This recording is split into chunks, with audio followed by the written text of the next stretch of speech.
Alright, so hello, what's up mga friends? Nagbabalik na naman tayo dito sa ating channel, GMAX Events Page 1. So for today's video, magpapalit tayo ng LCD nitong Vivo Y12A.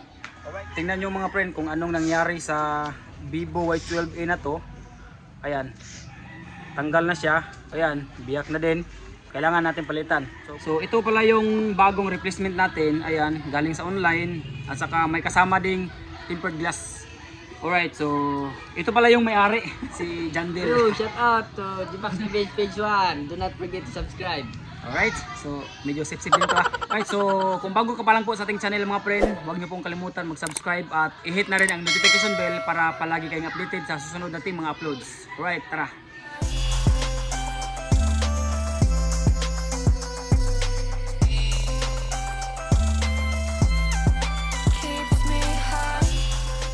Alright, so siyempre unang-una mga pre, no, tanggalin muna natin itong simpak.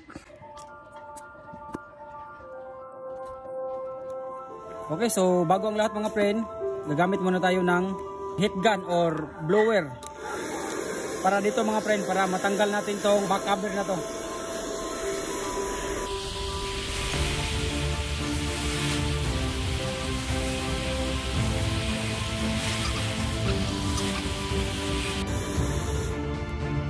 Alright, so next ay tatanggalin natin itong back cover.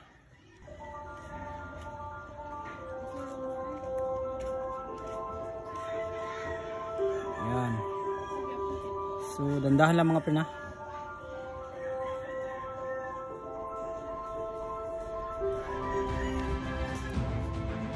Tapos gamitan natin ng manipis na card mga friend. Ayan.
Alright, so as you can see mga friend, natanggal na natin itong top cover niya mga friend ha. Ayan. So sunod natin gagawin mga friend, may mga tornilyo yan dyan. So tanggalin natin yan. Okay, gamit tayo ng magnetic pad para hindi tatalsik yung mga tornilyo. So lahat ng mga tornilyo dito mga friend na nakikita natin, tanggalin natin yan lahat.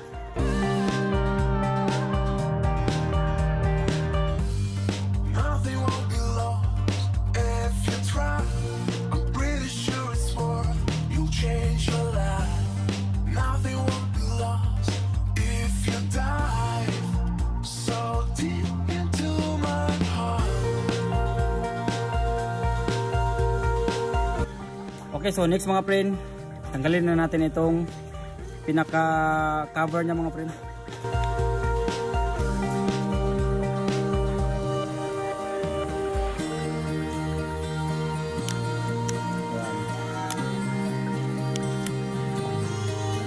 Malambot na lang siyang tanggalin.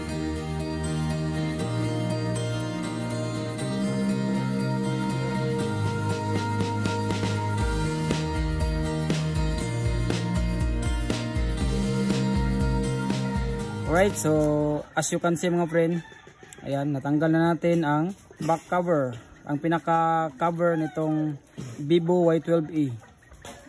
Pero ingat tayo mga friend sa pagtanggal nito mga friend, dahil mayroon pong cable mga friend na nakakabit pa dito mga friend. Ayan.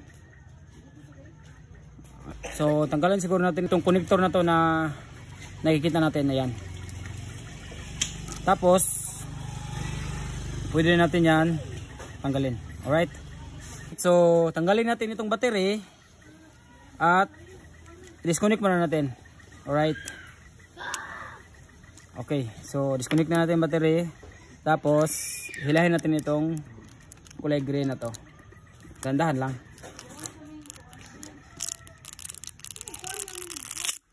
Okay. As you can see, mabilis lang siyang tanggalin. Yan. Tabi natin. So, next natin tanggalin mga friend, itong flex na to. Tanggalin natin to dahil ito yung flex ng LCD. Right?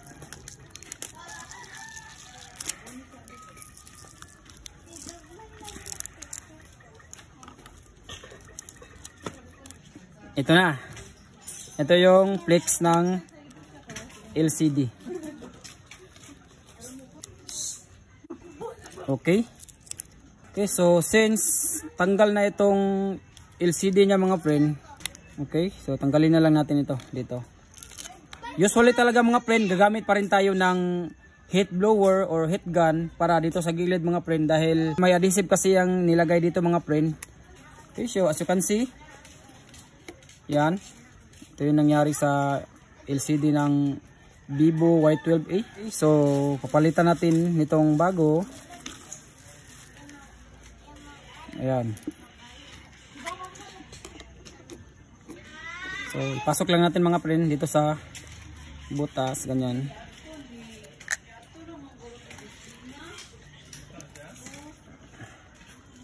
Ayan, pero bago natin i-fix mga friend, bago natin lagyan ng pandikit, i-try muna natin mga friend kung gumagana ba siya. Okay, so pansamantala nating i-connect itong battery.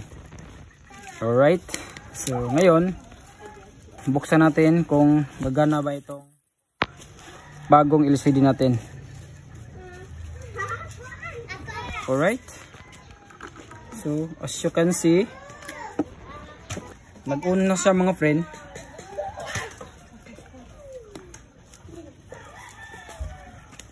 Alright, so ayan mga friend, as you can see, mukhang gumana naman. Wala namang problema rito sa bagong LCD natin. At saka wala ring problema sa touch nya. Yun nga lang, may password tayo. Umalis yung may-ari. Pero ang importante mga friend, nagana naman siya, di ba? Ayan. So yung touch, walang problema. Di ba? Okay. Alright, so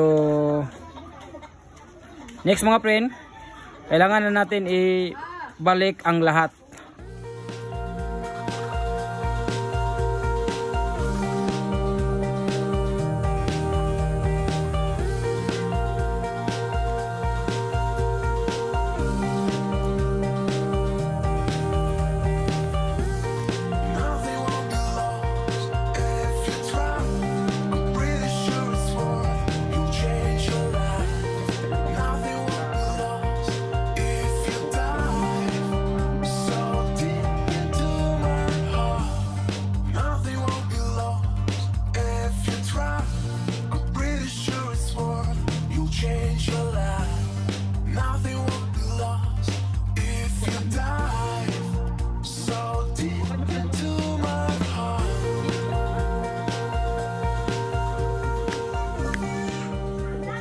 Alright, so ayan mga friend, nabalik na natin lahat ng tornilyo at linisan muna natin ito mga friend. Ayan, para kakapit yung adhesive na ilalagay natin. So ngayon, lagyan natin ng pandikit mga friend, adhesive. Ang gamit ko pala ay T8000. Ayan. So sa online din natin nabibili ito.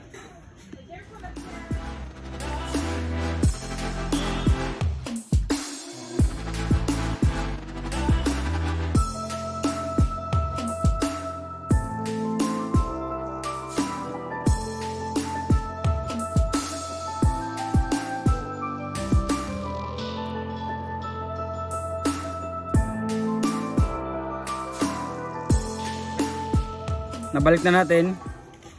So next, dito naman tayo sa harap.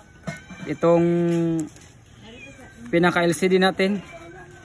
So salamat nga pala mga friends sa pagsubaybay nitong ating channel at sa pagpatuloy na pagpanood mga friend dito sa ating mga videos. Kung hindi ka pa po nakapag-subscribe sa ating channel mga friend, huwag niyo pong kalimutan mag-subscribe at pindutin na rin ang notification bell at para maging updated kayo sa susunod nating mga uploads. Alright, so ngayon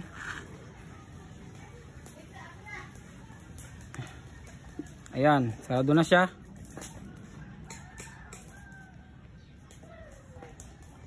Okay, so pwede na natin ibalik itong SIM card nya.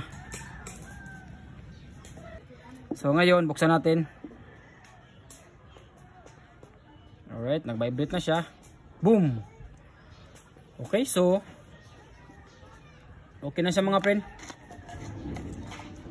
Alright, so ayan mga friend, bagong LCD na ang ating lumang Vivo Y12A. Alright, so salamat sa pagpanood mga friend. This is Jimax Events Page 1, The Lazy Vlogger.